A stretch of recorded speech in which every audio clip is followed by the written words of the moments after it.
David Price, who's nothing but a Latimer Klitschko clone. He just emulates bad, gets his trunks and shoots everything just like that. He fights like him. And I say I like Kalinius, you know. I saw him knock out Brewster and other tapes. I looked studied him. I like him very much.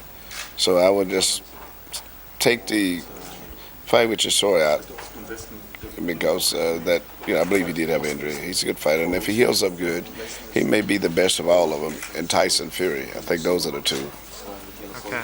the two toughest guys for Latimer in the future. Do you rate Tyson Fury higher than Yes, very do. Because I know he walked around. I know, And he didn't fight at the time. I understand. Tyson has been here training at the camp with us up here. I know him very well. He's a big kid. I might would.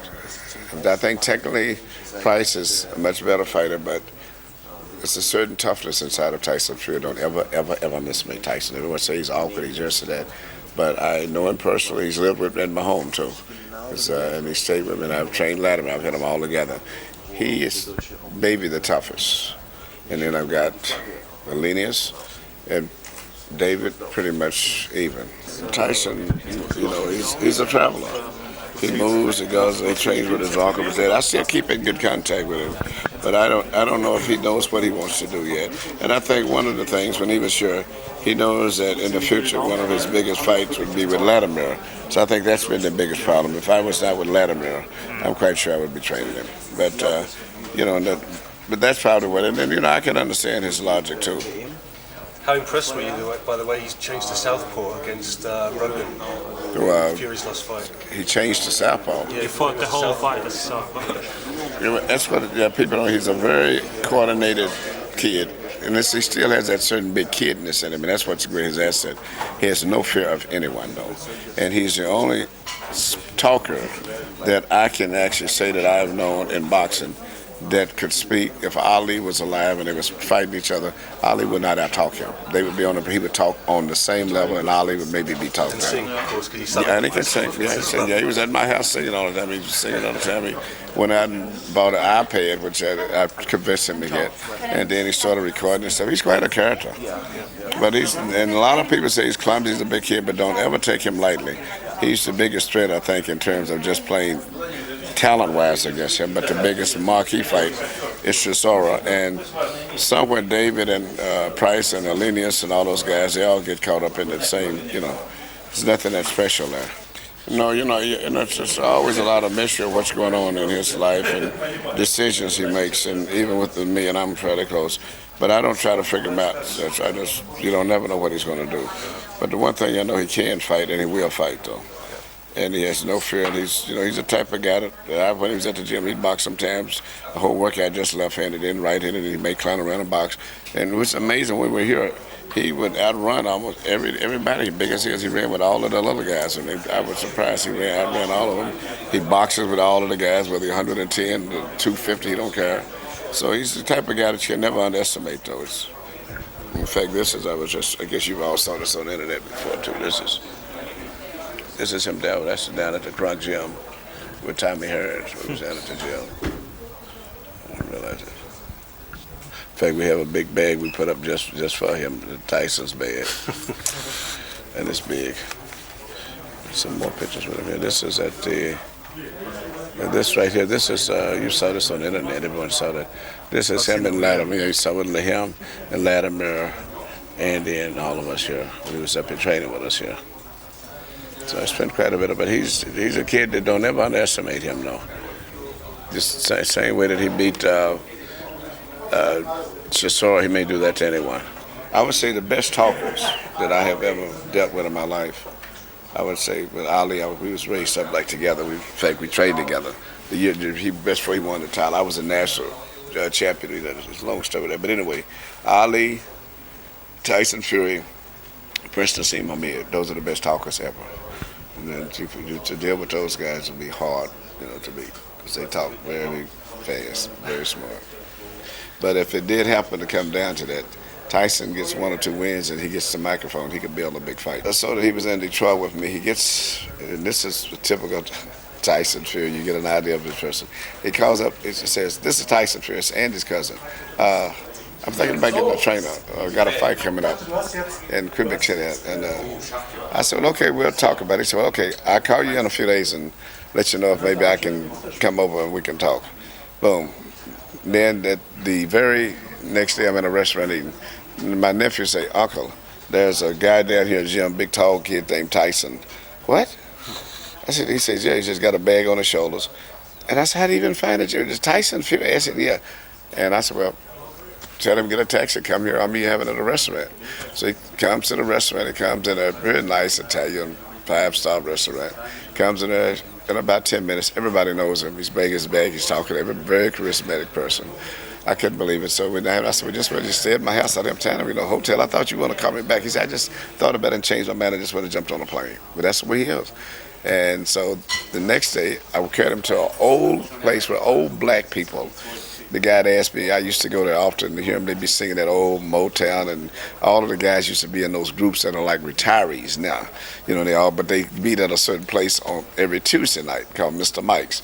And they're all about 60 or 70, and they up in their group. Tyson goes with me, and no more than 10 minutes, he takes the microphone up there. And he's up there doing the temptation walk, and the whole place going crazy up there, and he's singing and stuff, and all of the people love him, and everybody goes back. When is Tyson coming back?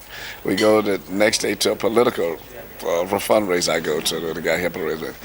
Everybody over there, the politicians all over him everywhere. I mean, everywhere we went, he was just all over. And I went through the airport, coming back through Europe I had to go through Pittsburgh, Philadelphia. And at the airport, everybody told me, yo, Mr. Steward, Tyson Fury was here 2 weeks ago. But he was, oh my God, he doesn't have it. Already, yeah, everywhere he's been, he leaves a mark. Nobody forget it. You also consider training him eventually, though. He's only 23. Yeah, we may end up cooking, but I mean, we had so much fun. And every restaurant I went to, he was there, and he had the table over there. He had about 5 women. He had all of the women over to the table, wanted to go home with him. After that, he had them come over here. And I've never saw an engaging personality bigger than his, ever. And I would say that, and including Ali, he was about the closest on the level of Ali coming up. A very charismatic man, and I mean, he's just, Then he was in the room there, the next room to me. I was getting the iPad, and he said, "I don't believe in that stuff or some shit." And he bought the iPad. He found out he'd get all those songs on it. And next thing I know, he was just singing every day. He was the whole house. He was singing all day long. And then he said, "I got to go back to that old place for the black people at. I got some new songs I want to sing." That's oh my God. He's a very gregarious person. He loves being around people. And he loves excitement. And I just figured, I think, for whatever reason, I know he's been going through a lot of emotions with his dad being locked up. And I know when he had to go, it was bothering him very much. He was very close with his dad. And making adjustments on that, and I guess trying to handle the business and a few things, and who he's going to train with, where he's going to train in the backyard, the basement, or whatever. But once he settles down on a solid training program, whichever way else, and really gets into his just boxing, with his natural talent and his engaging personality and his physical size, he's going to be a big factor in boxing. I've always felt that after Latimer, he's going to be the next dominant heavyweight. I said that when I had Lennox, and he was asking me who was going to be the dominant. I said Latimer and Klitschko, the younger Klitschko kid who just won the Olympics. And after Latimer was knocked out, he asked me, we had a trader camp about 2 weeks after he'd been knocked out by Sanders. And I was wrapping his head, and he says, "Manny," he says, "are you still so high on the Klitschko boy? You know he was just knocked out." And I said, "Yep." I have the article in the magazine. I said, "He's going to be the dominant heavyweight after you. He's going to dominate like you are." And then the first thing after Lennox quits boxing with Vitali, after he fights Vitali, they asked me to train him. I come over, I start training him. And then he gets stopped the first fight with Brewster. And Lennox said, "Are you still?" I said, "Yeah, I know what happened. I know he was drugged." I mean, the doctor showed me what I say. "And you're going to?" I say, "I'm staying with him. He's going to be the next dominant heavyweight." And now he is. But I always knew Latimer, and I understood both losses. I knew the Sanders just coming out all not, prepared and got hit. But he was still getting up fighting. He wasn't even knocked out. And, so I understood it. So I've stayed with him. And here, like 9 years later, he did exactly what Lennox did. I had 9 years with Lennox we had to run. And Latimer may pass Lennox up now. I think that the best fighter coming up right now is Tyson, but I don't know if he'll ever get stabilized. But there's one kid in America that no one speaks of, and that's Deontay Wilder. He was on the Olympic team. He lost the big kid, and I've had the fortune of he's came and trained with me before too. And he's a big kid. He's bigger than Latimer too, but he's got good speed and power. And I think best talent is still going to be Tyson and Deontay Wilder. Now we're trying to build up Seth Mitchell and all of that, but he's limited. He didn't have the bad. I won't go into details. It's good, but it's not going to be. I think he's still a football player to being a boxer. It's a little different. How about Brian Jennings? Have you had your eye on Brian Jennings, the Philadelphia heavyweight? Yeah, it's okay. It's okay, but it's not a really big guy neither. But he's a good, solid, consistent type Philadelphia type fighter. Yeah, I went with him because he just fought, I think, recently, the other day or last week or so. Because he would have been one of the guys who offered to spare up here.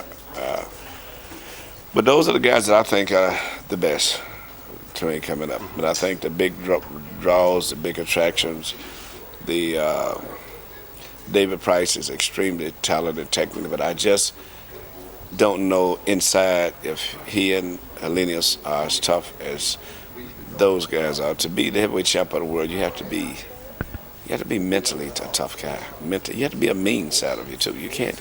And I've had all of those heavyweights, and all of them were mean guys inside. I don't care what. George Foreman, Smile, one of the meanest men you've ever saw in your life. And Larry Holmes, Joe Frazier, Ali.